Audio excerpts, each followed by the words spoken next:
as well.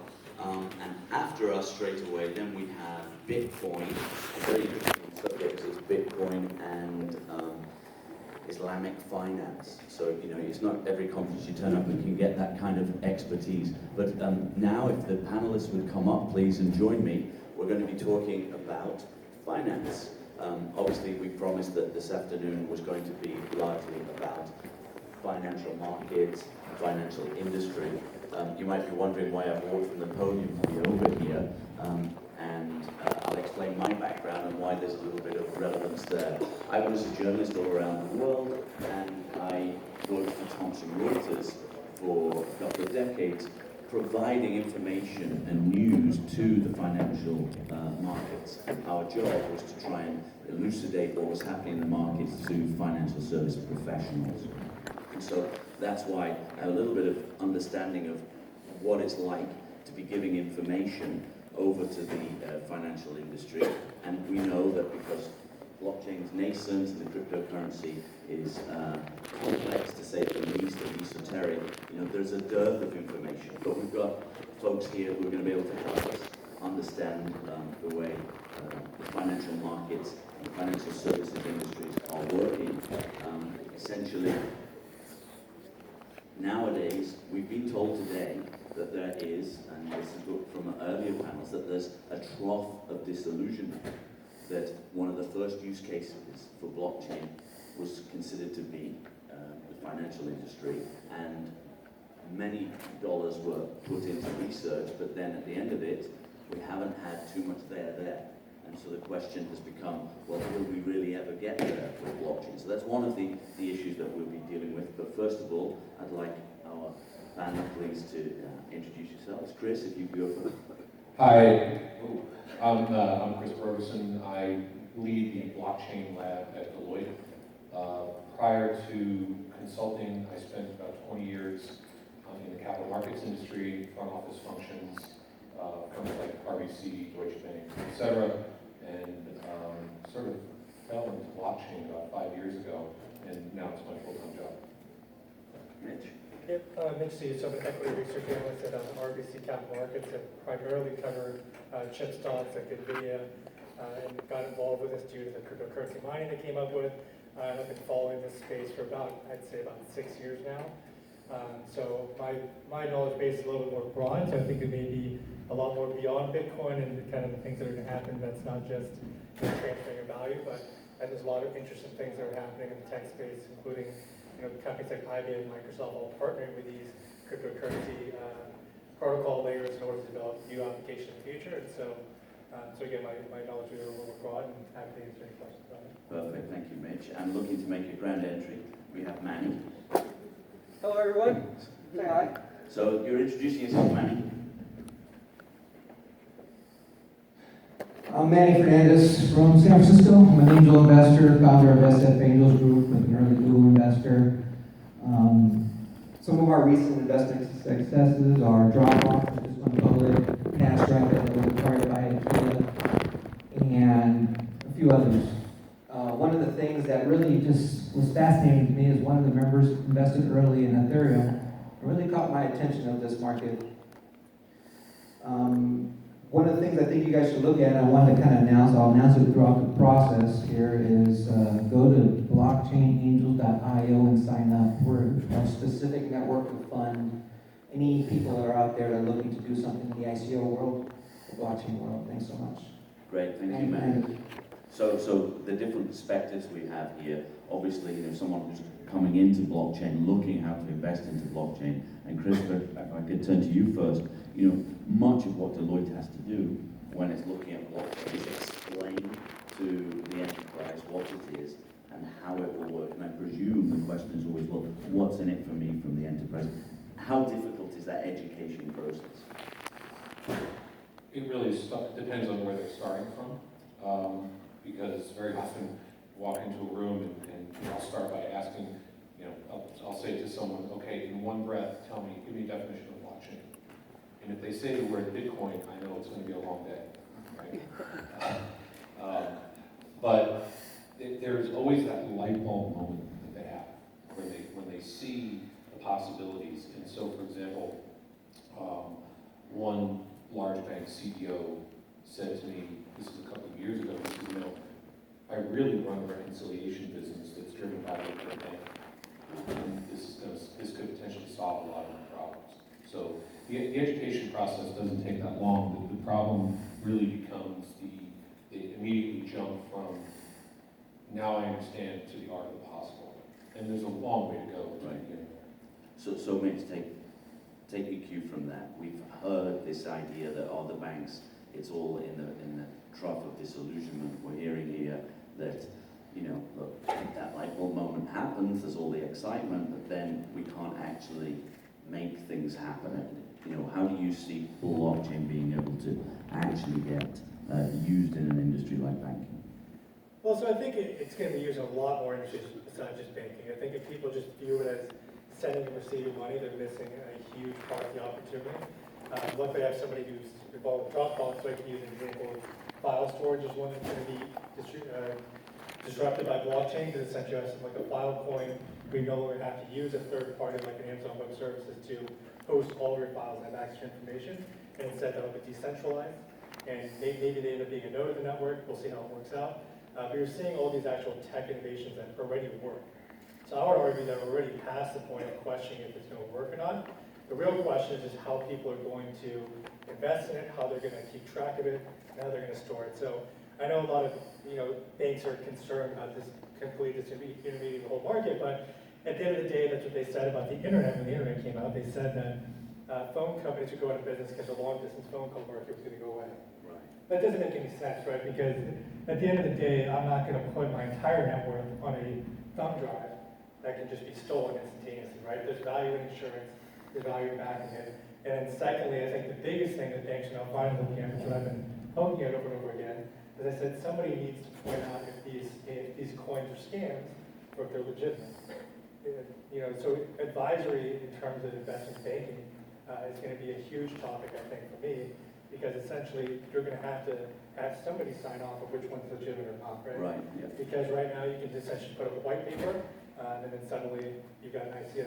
Sure, and we've heard a lot about that all through the conference. Trying to distinguish what's real and what's not. Manny, when you're looking for projects, you're willing to invest in things that you think are going to have a return for you, but you have to go through a process. What is it that you're looking at that convinces you whether or not to put your money in? That's a great question. I think that when you look at just the blockchain industry, it's really based on computer science. And just to kind of get a survey of the room, show of hands, how many people actually had at least one computer science course in their life? How many people consider themselves programmers, actually no code? How many people actually downloaded the Ethereum project and created a smart contract? We got one person, two person, okay.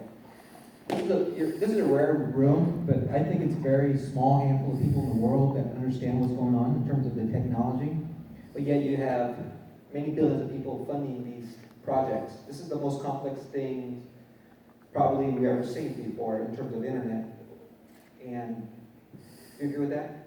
So how we look at things is we look at a large market and early in the market with the team. And I learned this from a guy that invested early in Google and PayPal.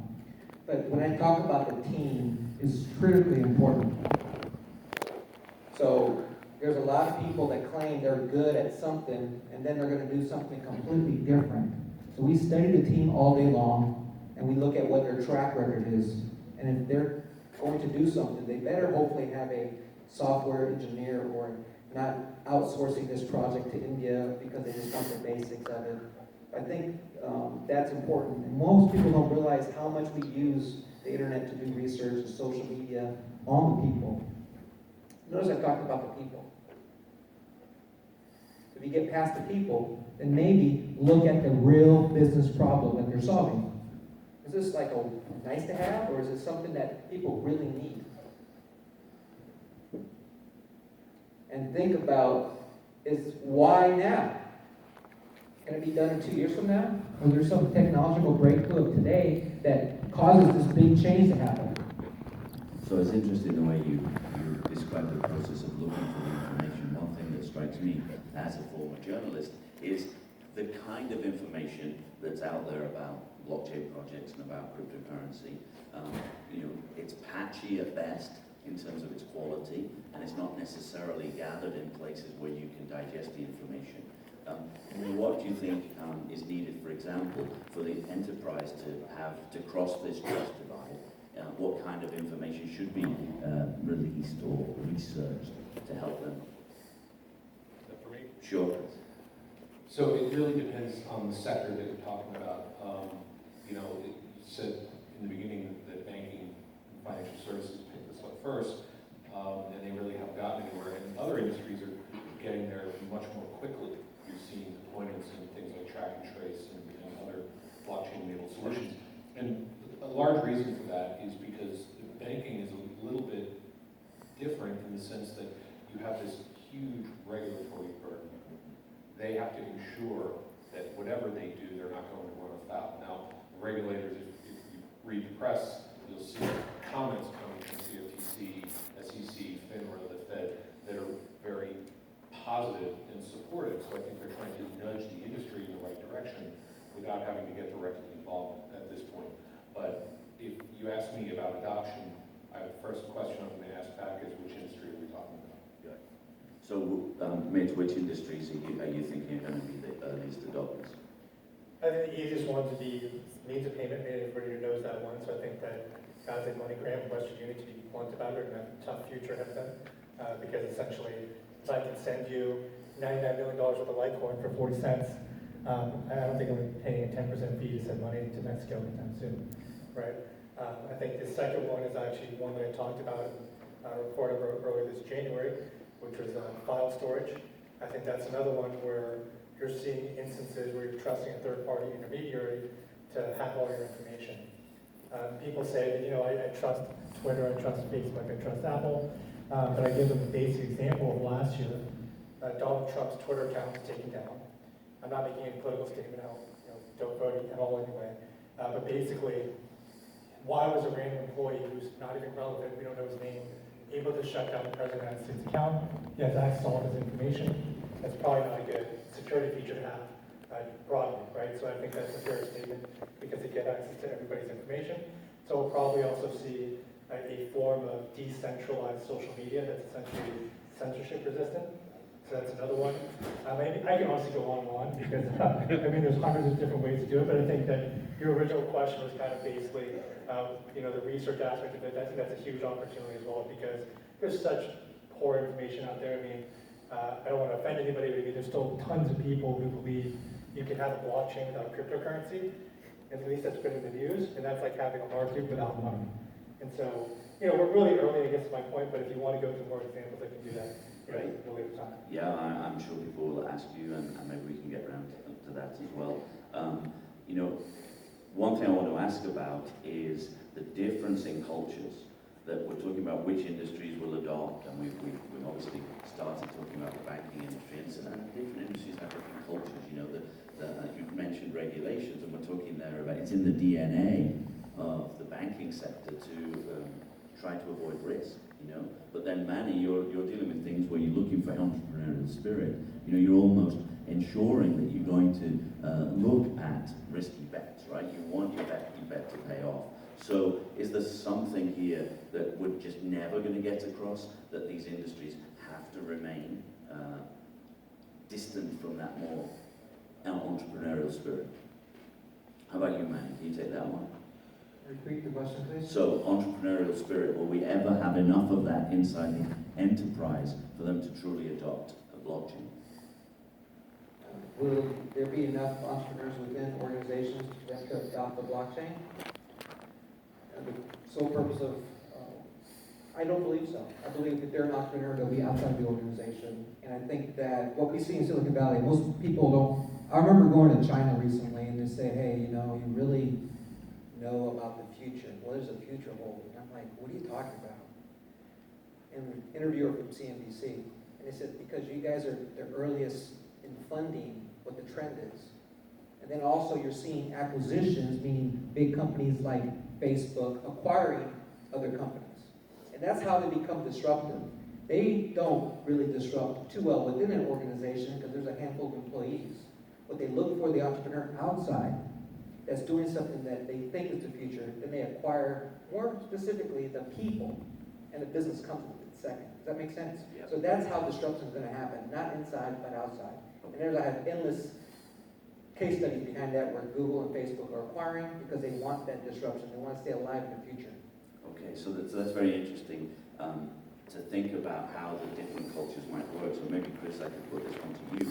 You know, we have plenty of startups in the blockchain space.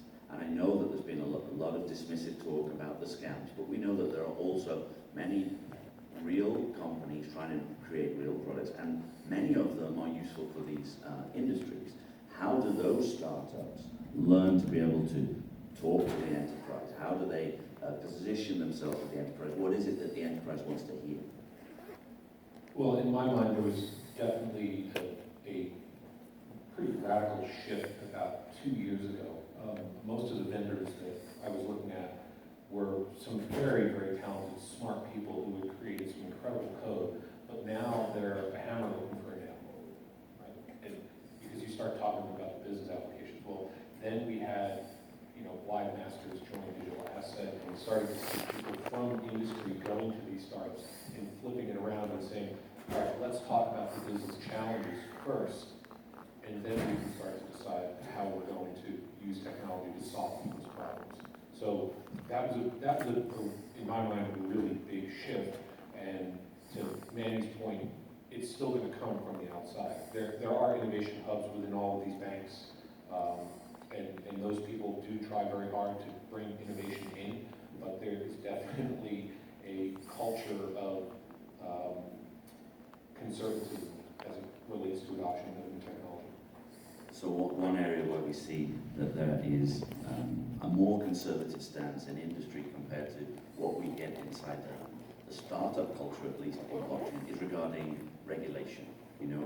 Obviously it's been a moving target, and the regulations have become more obviously stricter around blockchain projects and cryptocurrencies. But nevertheless, enterprise was already warning about that. Do you think, Mitch, that for enterprise dealing with startups, the startups have to show they've got credibility in terms of how they will be compliant, how they will follow regulations, and how they're basically wanting to show that they're as serious as enterprise in that front?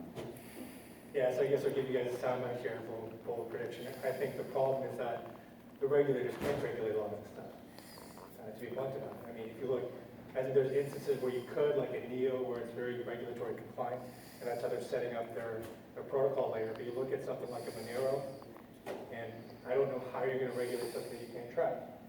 So that is a big problem, right? Because basically you're going to have different types of coins and different types of protocols with a different strategy in terms of gaining market share. So that is a big hurdle. And again, I agree with both these guys in saying that the startups are the ones that are pushing the innovation, because for them it's less important to be, it's more important to be free to kind of build the code versus being stuck in kind of an enterprise in the first place. And you really see that in the basic example I gave is last year when Ethereum got funding from Microsoft and SAP and all these other people immediately, because once they got a few of the protocols and a few of the smart contracts to work, they realized that this has enormous value, right? So I'll go out and say that I just don't know how to regulate all of this. They'll be able to regulate some of this, but a lot of these protocols are not really going to be set up to be regulated. How about the fundraising aspect of the regulation? Is that an area where the regulator should be looking to protect the consumer, to protect the... Yeah, so that one is fair. I think that the vast majority, I'll happily say that 99% of these ICOs are worth nothing. Meaning that the application that they're building as a value, a lot of these applications don't even need to be blockchain for credits, right? So they're just using that and just putting that out there to get money, right? So I think that's just not right, where you're basically funding for a fake project, right? But I guess I'm kind of saying there's kind of two lines here, right? There's some that could be regulated in the sense that you could actually set it up so that it is regulated, you raise money correctly, and then that application, though, is a very different type of application. Then you look at something like Monero, where the application is specifically to be private, right? So then you're in a very different ballgame, because not only is the application useful, but on top of that, because of the application, you can't be regulated. So there's going to be kind of two sides, but I think that the ICO environment will definitely see a lot more regulation there. I think that's actually good, because a lot of these ICOs are essentially scams. But at the end of the day, I think long term they're going to struggle regulating the whole space at the same time. I think the SEC said recently they haven't seen coin that they don't consider a security. Well, the chairman said something afterwards, but that was way back when, a few months ago. But so he updated his statement that he's pro. So it's not, that was a blanket statement way back when. No, I understand, and I know that they're pro, and as I said earlier, they're trying to nudge the industry in the right direction, they're trying to be supportive, I agree, but, yeah, the regulation, it's gonna be really.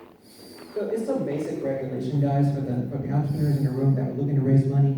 Basically, there's this old-fashioned thing since 1933, it's called Regulation D, where you have an exemption where you can sell to what you call accredited investors. Under Rule 506D, it's a private offering, so you have to know the person, they have to be what you call an accredited investor.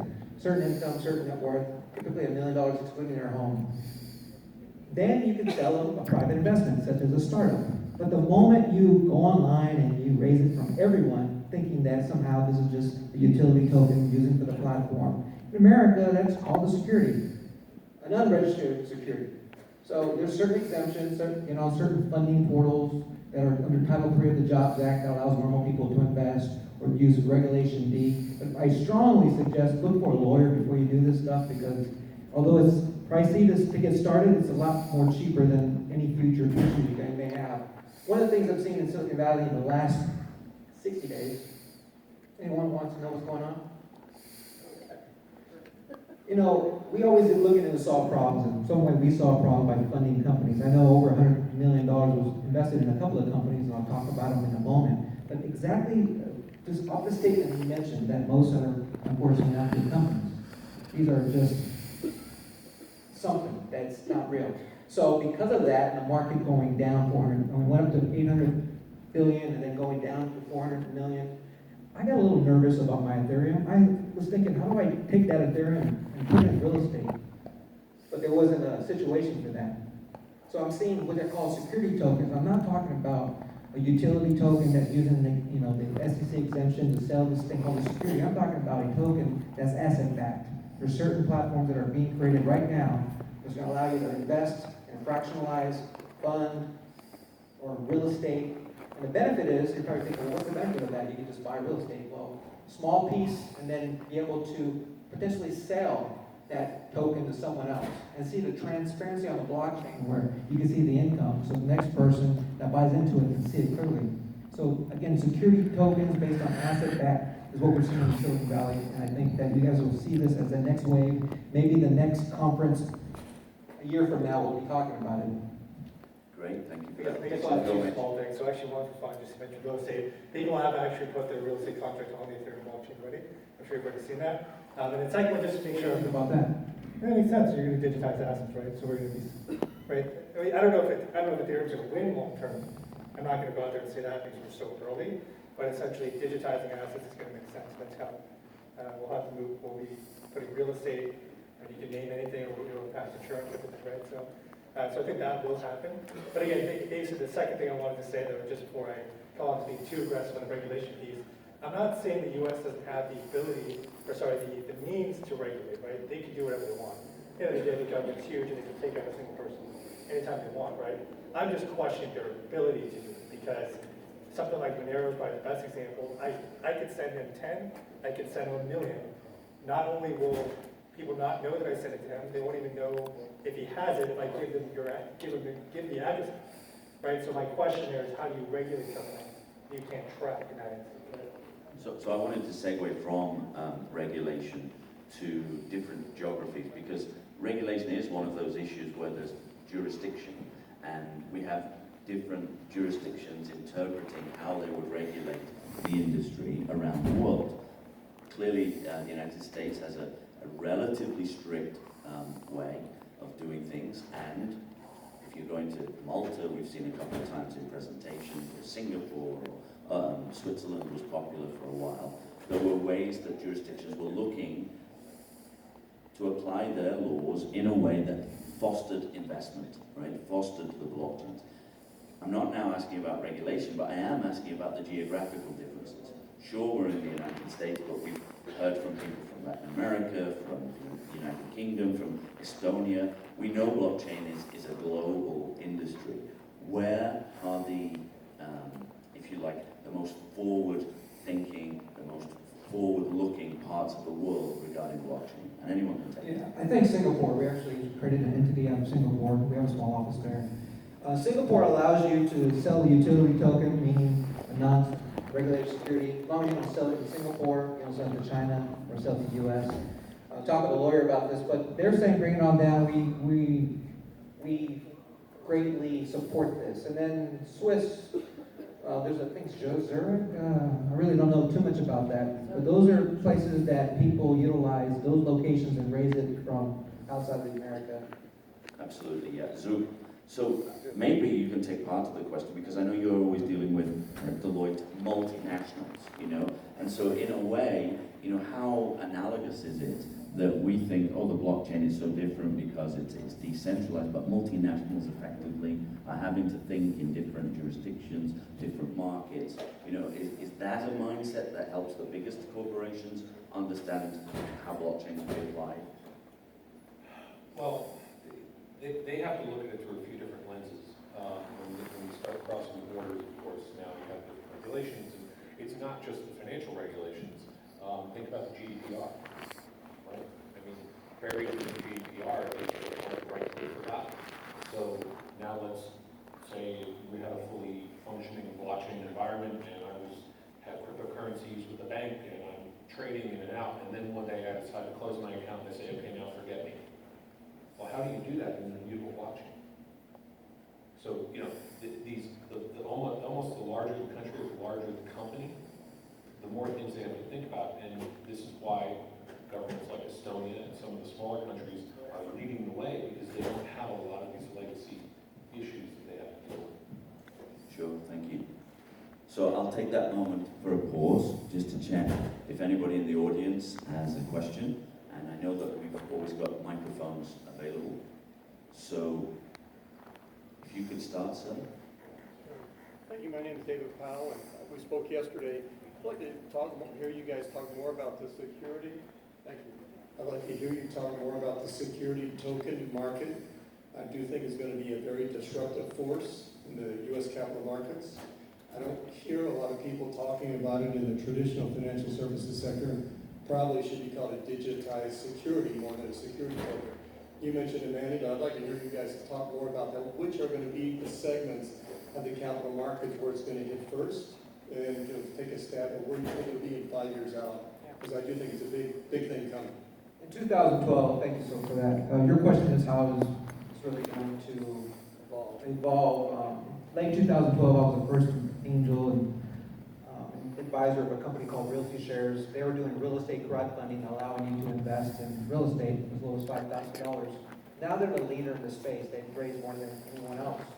The reason I bring this up is I saw things that are pretty early, and I think that right now with the income-producing assets, and it's the opposite of people that are just trying to speculate, but it's the biggest slowdown of this market will be, let me tell you a story.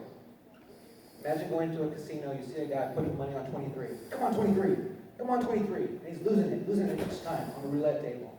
A guy from Bank of America comes over and says, hey, if you put that in a CD, we'll give you 1% interest rate, and you secure your money, you won't lose it. Nah, I'm going to make 32 times of my money. Let me just go ahead and keep doing it.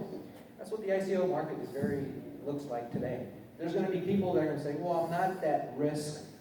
I don't have that risk tolerance. I'm going to put it in something where I can earn a certain income from it. So that you're going to see that in the entrepreneurial society, and then eventually, maybe 5 years or so, being more the mainstream. But you get what you look for. So you start looking for it, you'll start to see it exposed. A lot of the news and many of the things are done by public relations firms that make you guys do things based on emotion, not logic. Great, thank you. Next question. Yeah, I would like to take the previous question and take it a step further and specifically ask about automated trading systems as they apply.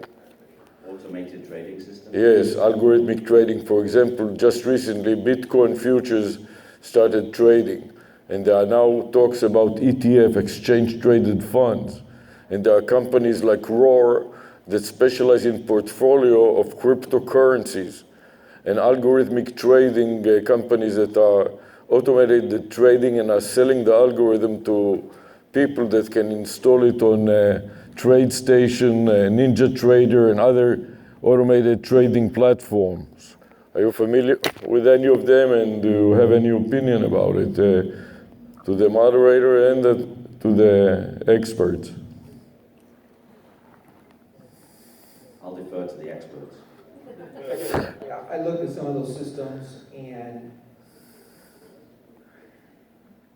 just a technology way of gambling, you know. I cannot It's a understand. technical way of gambling.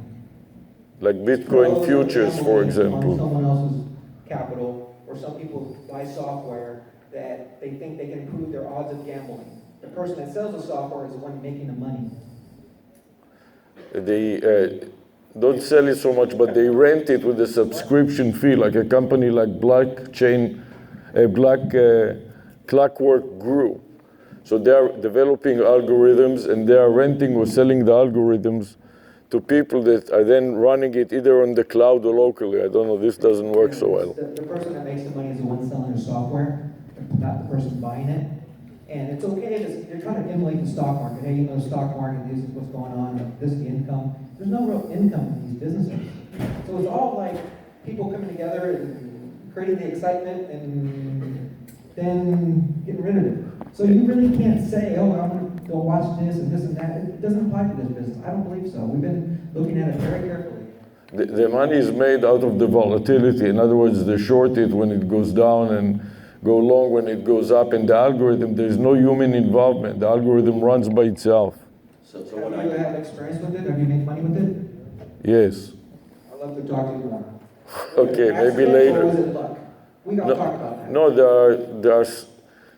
there are sites that evaluate them and run them independent of the developers, and they rank them worldwide. So it's not what I say or you say, it's proved it is running continuously on the World Wide Web.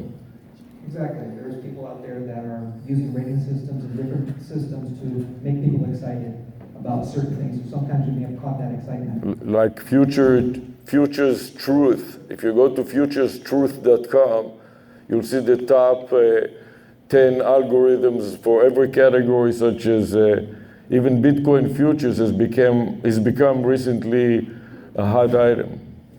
So there was one aspect of the question there that resonated with me when you're talking about what's available for people who are coming into this market from traditional financial markets, where they're so used to all the features and where there's so much algorithmic trading. I was saying earlier that my job was about helping those financial markets be efficient with information and data sets, but very often it's the tools, and those tools aren't available so much in the crypto markets. In my case, I helped a couple of companies that, with their communications, around trying to, develop products and features for institutions or professional crypto traders who are more normally acting in those traditional markets, but they want to take advantage of the gains that can be had in cryptocurrency. So there's Caspian, there's SWAT Exchange, and they're all looking to get that niche of the institutional investor, the professional crypto trader, but those aren't going to be able to take advantage of the gains unless we start to see features that have been more part of the traditional market. So do we have... Yeah, this is, by the way, exactly what I was talking about, exactly what you're talking about. Super. Can we pass the mic over here then? I'm glad that we are. Thank you. Thank you. I'm glad that we're in agreement, although I'm also happy to create a little bit of controversy if we want. Thank you. Susan. Excellent panel. I'm learning a lot. I come from tech, not finance, so I'm going to try to ask this in the best way possible. Hopefully you can understand my question. Just in my life, I just haven't seen large players just roll over. Do you believe that, I'm going to call it the financial world, is going to really embrace digital currency and blockchain? Or are they going to try to influence, regulate, shut it down? Well, you guys, from your experience, it's really awesome. What do you think? What do you really think is going to happen? We're amongst friends in here. So, those of you that were around in the early days of the internet, you guys feel, .com, we heard all of this stuff in just a different format back then. The internet's going to get rid of the banks and the brokers and the blah, blah, blah, blah, blah, and nothing of the kind happened. Instead, what happened was over time, models to take advantage of the technology. And the same thing is going to happen here. But the challenge is getting from here to there. It's not just the regulatory challenge, it's the, as I mentioned earlier, the corporate DNA, the acceptance of change. And then the other thing is it really needs to start at the edge and work its way into the core. And how do you do that? How do your legacy systems interact with this new technology? How do you decommission? How do you, all of these things? And we'll figure it out. It's just a matter of time. Mitch? Yeah, I guess if you're talking about industries that roll over, some of them are just not going to have a choice, right? I use MoneyGram and Western Union as a point because their whole business model is being the intermediary of transferring of funds. If we don't have to use that, and it just goes directly to B, there's nothing they can really do to, fix that situation. It's basically, it's basically when email came out, there was no reason for me to send a 5-word letter to Manny about the conference we had, right? So it just does, there's nothing that some of these people can do. I think that on the flip side, so I'll use actually the HFT example, I think banks will have a very huge advantage there. So I see that maybe a little bit skeptical on how you can make money on this, but I've personally already seen it, and it's not because that it's luck, it's because the market is not efficient right now. The best example I gave you is if you can look at the historical prices and all the exchanges, along the Coinbase, etc., you could literally take your Coinbase account, buy 1 Bitcoin, send it to your Poloniex account, hit sell, and you'd make 20% instantaneously. That's all. That's not trading, that's speculating. You're hoping the market goes up. That's No, not happening. it's at the same time. It's a fill function. But basically, I can show you an example of it. I love this. But basically, that's only because of the inefficiency of the market, similar to how prices in Korea, for example, are 20% higher than they are in the US, right? So basically, there's ways to take advantage of that. That will eventually go away, right? And then the last one, I guess, in terms of adopting the technology, that one is also going to be kind of forced on them, right? At the end of the day, if you have real estate contracts going on blockchain, that's going to impact the real estate market, so they're going to have to adopt you anyway. So it's not really a choice for them to try to roll over. So they're going to have to adopt and decide what they're going to take from it, right? And then some of these people just have no choice, like a MoneyGram or like an international remittance payment, where your entire business model erupted because there's no need for you. But how costly will this be? Sorry, Manny, you can come to you. How costly will the resistance be? Because I think the question does suggest, look, it may be inevitable, but they're not just going to go without a fight. And so will that slow progress down, or will that involve new laws or enforcement? Everyone's automatically making the assumption that they're going to fight it. And I'm not so sure about that. I was at a meeting 3 years ago with the CEO of a large bank, and his initial response was, well, this is never going to happen. And I said, why? And his response was, well, it's going to be so disruptive and put so many people out of work in my industry that the government will never allow it. And I looked at him and said, well, tell it to the music industry. Right? True. Think about it. So the point is that what these banks realize, and they are realizing, that yes, it will disrupt parts of their business, but it will offer opportunities in other areas. So their business models will evolve. I'm not so sure they're going to fight it, is my point. Great anecdote. Thank you for the insight. Manny, I interrupted you. How rude of me. No problem. I sold 2 companies in my life, one to a private company, one to a public company. And many entrepreneurs that are out there, they're thinking, well, how do I do something similar to make a lot of money? Think about the problem and think about who may buy you. So I think there's going to be certain companies that are going to buy certain businesses, and I think that's the fight that's going to happen. It's sometimes they invest in a fund and make sure that, try to think about what is the business that may acquire the company, such as E-Trade Financial may acquire, or NASDAQ. Some of the big players are going to acquire something because they want it part of their business. I think more so than trying to battle it out. Those may invest a lot of money into lobbyists to try to get the government to do things. That may be happening behind the scenes. So I think we have a question here, and then we can go to other people. Yes. Hi. So we talked a lot about disintermediation and reduction prices of money transfer internationally. I don't know how you do walk the walk, but I run 2 businesses, service industry businesses in the crypto area. And I have employees all over the world, and I have customers all over the world, and I live this nightmare, right? People are paying me in all kinds of crypto, cryptocurrency. My bank is taking $15 every time somebody in Switzerland deposits a thing. And then if I want to move that to Coinbase, they take $60. And I'm like, it is not costing me less to do transactions in cryptocurrency than in fiat. So, like, is this really going to get more efficient? Because right now, I'm feeling the pain, you know? If you're looking at small numbers, Yeah. Thousands of dollars in each transfer. right, if I was to send $100,000 to someone, Yeah. bigger dollar amounts is easier to transfer. The smaller ones, if you're like buying on Coinbase at $50 and turn around selling it, they're gonna eat up the fee. But, it depends, I don't know what size of the transaction you're Salary doing. is a small amount of money. Somebody's like monthly salary, that doesn't seem like a small transaction to me. Yeah, so let me actually help this a little bit. So I'll give you guys a basic example using the internet, right? So back when the internet came out, people said, I don't need the internet for email because I got a fax machine. A fax machine can send photos. I can't even send a photo with this email thing because it can't even attach photos to it, right? And so because it would cost you so much money, essentially you had to build all this pipe to send you that photo, it was not worth it, right? So what would happen though? What happened was the amount of transactions you could do per second kept going up, right? And that's exactly what we're seeing in the crypto market. And so you're seeing the exact same argument you heard back in 2000 or 1990s happen today, right? So yes, today, I would say that doing small transactions with crypto is probably not a good idea. And I realize $1,000 is not small for an individual, right? But $1,000 today in crypto doesn't make a lot of sense because it still costs a few bucks to do a transaction, right? But you have to look at this in 10 years. In 10 years, it'll cost you a fraction of a penny to send that $1,000. And in addition to that, I will make the wager that there'll be decentralized exchanges, meaning that you will not have to go through a Coinbase or a Kraken or something like that, which is essentially just another bank, essentially, right? So you will have a decentralized exchange that will take away a lot of these fees. So what you're experiencing is essentially back in the 90s trying to send like a video to your friend in Africa, right? So you're just trying to shove all this through a pipe that's just not big enough. But that pipe is growing at an exponential rate, and the number of nodes is increasing at an exponential rate. Number of connections is increasing at an exponential rate. And so it's very difficult to think nonlinear because we're humans, right?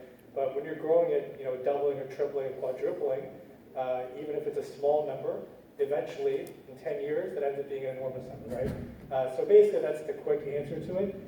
You're gonna still feel the pain, I think, for at least a couple of years here. But when the inflection happens, you'll know, because when you send your money in whatever form it is, it's gonna cost you, a fraction of a cent, and it won't be a big deal. Thanks, Mitch. I'm going to allow one more question, and I realize that there'll be many more hands going up. I apologize that people right now aren't going to be able to speak, but as we've seen, there's always opportunities. The panel will be available. You can talk in the corridors. You can talk on the beautiful patio, and we'll be able to get through our busy schedule for the afternoon. So do we have one more question, please? So I have a background in information technology, quality, and cybersecurity, and I find that as individuals in the financial industry, I was wondering, has a conversation about blockchain insurance services been had, or is there potential of that conversation being had in your various companies as well? I didn't quite catch the question. It's something about security. Blockchain insurance services. Assurance services. Assurance services, specifically for blockchain.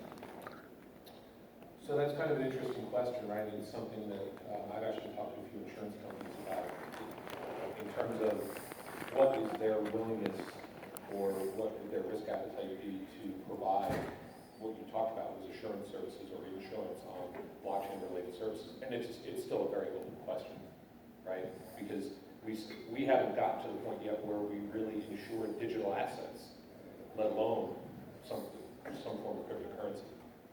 So I actually help a company with their communications called EtherRisk, and they are an insurance blockchain platform. Basically, it's a platform to enable blockchain applications of insurance. And they've started themselves with their own product using blockchain to enable the product. Basically, for some conferences like this, if you're flying in, you can use their product to buy insurance based on flight delay. If your flight is delayed, you miss the conference, well, you get an automatic payout for that. And so there is work going on. And what we found trying to persuade people that insurance was a good use case is that you've got huge legacy companies, right? In an industry where we're really talking about risk, right? You're dealing with, you've got to pay out to people when they're suffering terrible things, so you have to be hugely capitalized.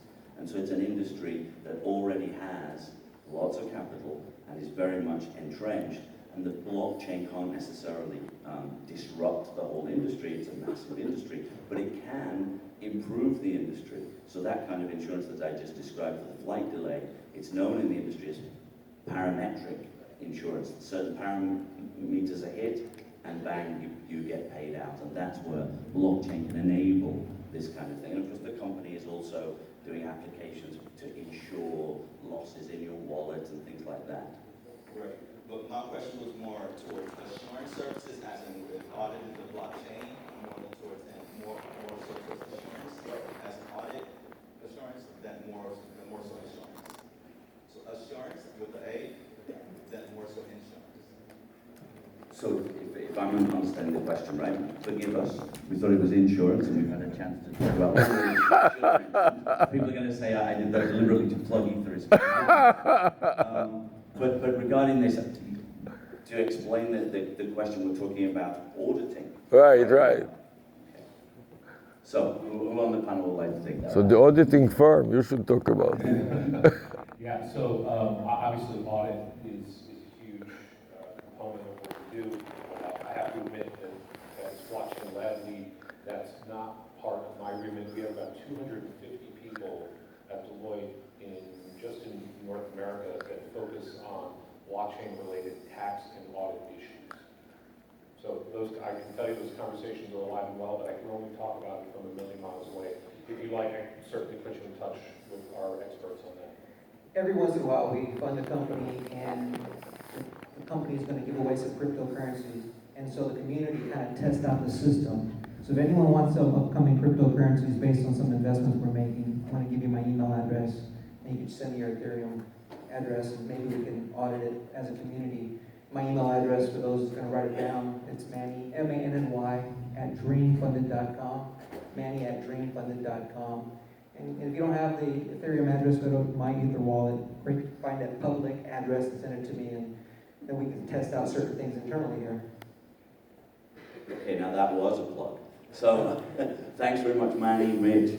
It was great to hear as well from Deloitte, because we always like to have enterprise represented here in our diverse conference. So now we're going to say thank you very much.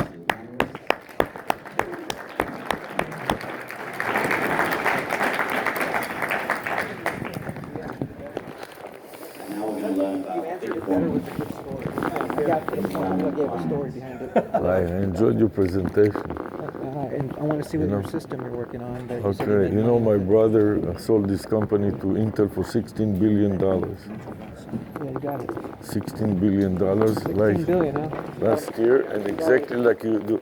I wanted to get your business card. I'm out of All cards. right, let me give you mine. Wait, no, I got one I'm more. a professor of accounting. if I take a picture? Sure, sure. You want to take a picture of him? No, the card. Of his card, sure. I'm also going to So, I'm a professor of accounting, and we'd like to host the go outside. auditing and the CPA firms at the University Okay. of Miami, Okay, so contact especially me in and the I'll- blockchain space. Yep.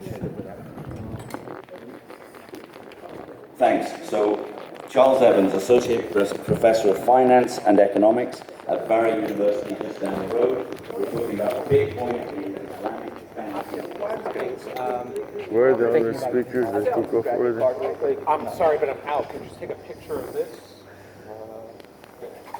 Yeah, I'll definitely. You know what, I can give you my email address. I'll touch base with you later. He has eh? my card. Take a picture of Yeah, it. good idea. My phone's Just right now. All right, thank you. Yeah, thank you. Take a shot of his card. You want it too? I got myself a job. I'm sorry. Sorry, my phone's about to die, so I had some power saving. Hey, could you just take it and just send it to me on LinkedIn? Yeah. Yeah. Thank you. Good? Thank you, Your name? A Rush. Hey, Rush. My name is Alexandra. Nice to Nice meet to you. meet you. Like A Rush to the airport or the bathroom. A Rush. Hi, Rush. Yes. Nice to meet Nice to you. meet you. Where are you from? Israel. Ah, nice to meet you. Where are you From from? Brazil. Brazil. No, now you live in Toronto? Nice to meet you. What brings you to here? Why are you interested in this? I do real estate, but I was really fascinated with these roles since last year. You have family there? And, And I'm trying to educate myself. You have a business card? I have it. I have some. Yeah, let me take a business card. I have my phone number, You're in my Miami? email. Where are you? I'm in Fort Lauderdale? Parkland. All right, good. I may have some real estate question for you. This was a good question that you Yeah, asked. same here. I liked your question. Yeah, Yeah. I want to have your card too. You have a card? Yeah, you send let's my- oh, see. you send the- Yeah, I'll send you an email. Yeah. Okay, perfect. I don't want to Thank go. you. No, it's fine. Yeah, I liked your question. Yeah. Yeah, I like your question too. I don't find many people talking about the security token. I mean, they keep going back to ICO, but really, I've seen problems. Yesterday, I don't know if you heard the question I asked that one service provider to Reg Ds, and he told me that there's at least 50 Reg D security tokens that he's worked on. And so he estimates there's between 80 to 100. I don't see many people really talking about that. Yeah, much. so Do you? I was talking about algo trading company that is selling or leasing their algorithm, and they're rated very high on Futures Truth. What Futures Truth is, it's a journal and a website that take hundreds of algorithms and run them continuously over several years, and then they rate and rank them. Excuse me, I wanted to get your business card. You did a wonderful job moderating Thank you very the much. session. It's very easy because that was a great question. I should have asked it. You did a great job. Even when you misunderstood the question, it came out very interesting. Okay. Well, thank you. You For know, saying with the that. I insurance. should improve my hearing. No, it was a matter of he didn't make it clear which assurance, whether it is assurance insurance or assurance auditing. Right. Do you have It a worked business card? Look, I know you because we're on stage. All right, so let's I'll stay link you in touch. LinkedIn, okay? I'd like to invite you one time to speak at the University of Miami. And I Let me live give in you. Coral Gables, so that's Wow, I didn't know that. Let me give you a card as a reminder. good. That's perfect. Thanks Yeah. very much. Thank you. And moderating. Sometimes we are looking for moderation. We have all kinds of experts, and we want to get somebody from outside the university. Thanks. So I was about to tell him that this company, The algorithmic trading. Futures Truth, it's a journal, and they have a site that is ranking in different categories. For example, futures of certain kind, or commodities. They even specialize in certain time period. The top 10 algorithmic performance for the last year in commodities, in oil and gas, and you can read them and rank them according to them, and even some of them give you a trial period for a month for free. Have you tried it? Yeah, I'm working with some of them. Actually, they want me to help them. They want to do an ICO. Security tokens, what they got to do? Well, They want to go do a totally security. offshore. They are offshore. But are they going to market to U.S. investors, or they're going to exclude U.S. investors? They wanted me to help them write white papers, and they want to go first with Estonia and set the whole business in Estonia. And the development is done in Colombia, and the marketing is in the U.S. Okay, and the investors? And the investors are worldwide, but they figured out, first of all, they will go only for qualified investors, Right. and they will do it in Estonia, where they have more of a template-oriented system, where it is very inexpensive to start an ICO. And once they run through that and they have everything intact, then they will tackle the more demanding and the more ambiguous U.S. market, because the laws here are not fully mature yet, as compared to Estonia, Zoo, and some other places. Actually, the Reg D law is very defined, and you can do it, but actually that sounds very interesting, because if they raise money and they're actually able to begin to build something, That's the then they'll other be able to point. show, because U.S. investors are more skeptical. Right, and So they that's feel that if interesting. they can succeed abroad, It'd be easier to come next to here. Yes. That's interesting. Well, yeah, I enjoyed your question. I like that. What's the name of the company again? Clockwork Group. Okay, I'll check it out. Yeah. You go to futurestruth.com Futures Truth. and look at the top algorithms worldwide, and this company has half a dozen top algorithms, including they came out recently with Bitcoin futures algorithm. So that is why I specifically asked them, because there is that they started trading Bitcoin futures. Yes, I've seen And now there are some ETFs that are going to say to the pub. The point was to tell him that the public, you cannot compete with those high-frequency trading as an individual and even an institution. You cannot compete with a Merrill Lynch that brings in billions and billions and controls the market, moves it up and down. But if you're taking an algorithm like that is programmed to deal with things that those big high-frequency traders are doing, then you are in the ballpark, especially if you take a high-ranking algorithmic trading system like this, and you get it for 30 days trial period, and then you can see. There are also hedge funds in the city of Coral Gables, like Rios Quant. Rios Quant is a hedge fund of a trader that sells algorithmic trading and also provides free 30 days evaluation plus classes that he offers to teach people about trading. He specializes not in algorithmic trading, just in futures and equities and currencies. It's very interesting. Well, I enjoyed your questions. Thank you. I enjoyed yours. Thanks very much. Thank you. Good afternoon. What makes you interested in all of that? What is a VB Rex? Oh, yeah, sure. So, first of all, I just have a general intellectual curiosity. I go to these events and I hear people talking about a lot of things that I've not had exposure to historically, so I really enjoy it.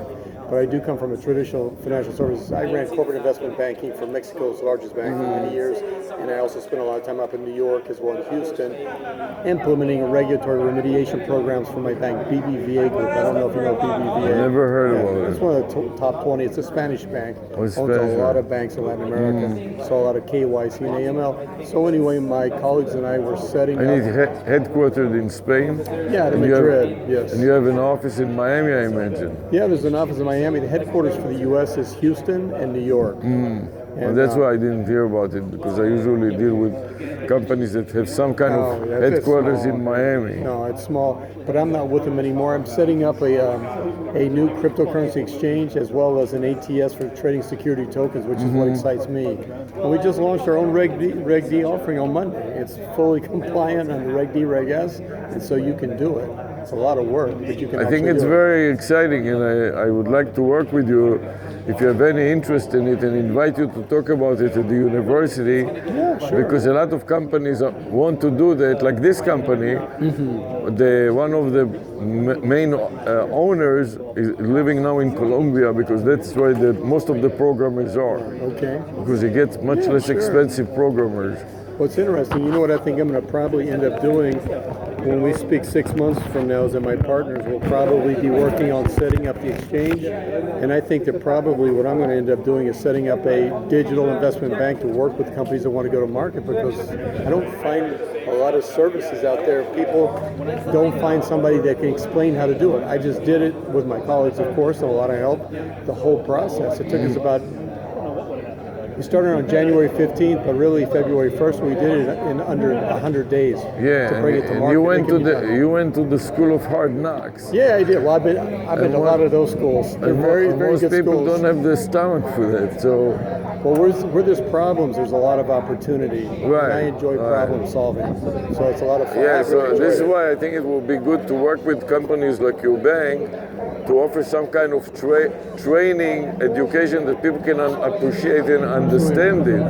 Well, that's interesting, because we're also not very often, but we're offering educational seminars in Houston for younger people and people that want to. I don't know if you saw my presentation that we gave earlier. Yes, I did. But I didn't have a chance to talk about it because I didn't have enough time, is to host people from around the world. I didn't know if you understood that all the points that I was making is that we're having people from around the world, students and instructors. So let's say you live in Miami or in Houston? In Houston, yeah. So if you live in Houston, for example, and I want to host you in Miami, you don't have to come in physically. I encourage you to come to fly. I will invite you to fly. I will be able even to host you at the university.